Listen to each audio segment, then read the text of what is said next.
We're here today with another therapist from Therapy Utah, Nicole, and we will be talking today a little bit about what she does, her therapeutic modality of choice, and some ways that she feels it can really help us in our everyday lives. So, Nicole, thanks for being here.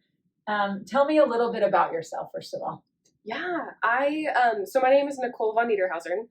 None of my clients call me that. Everybody just calls me Nicole because it's way too There's a hard reason, yeah, to remember my last name. which is why I introduced you as Nicole instead of your last name. So, yep, perfect.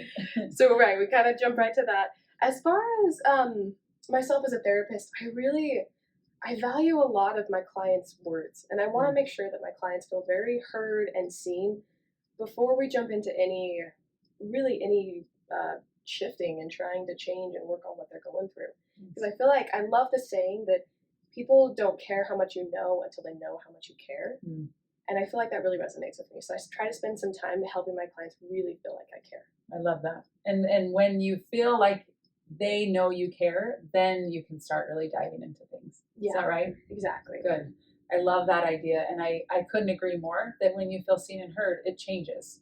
And it changes you. So good. So once you dive in, after that initial rapport is built, then what would you say would be the therapeutic intervention that you prefer? Yeah, I love this modality that's actually not quite known a lot. I feel like it's gaining a little bit more traction, but not as many people know it. So I love that we're talking about it and more people can know. It's called IFS, or Internal Family Systems, but a lot of people call it parts work. And I love this because it has such a range. You can work with people who have suffered complex PTSD or those that maybe struggle with the occasional seasonal depression.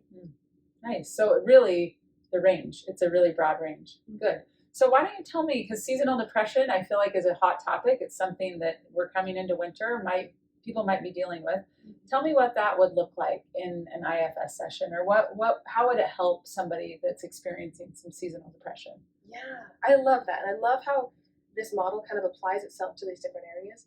With seasonal depression, I found so often that there's so many different triggers that we might not know about. I think a lot of people, especially here in Utah, attribute it to obviously the weather, darkness, cold, and everything coming from that.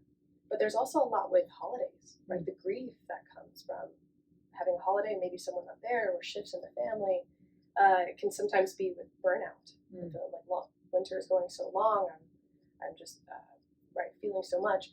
And so with each of these that I'm naming, I would name this with my clients and say, okay, so there's a part of you that's grieving, and maybe that's kind of showing up in these seasonal depression symptoms, things like that. Or a part of you is feeling pretty burned out, a lot of anxiety, low motivation, right, kind of these things. And so when we can tackle it in that way of viewing it as these parts of the individual and kind of working at it at a smaller, kind of more detailed way, it takes this big idea of seasonal depression down to, oh, okay, a part of me isn't feeling motivated.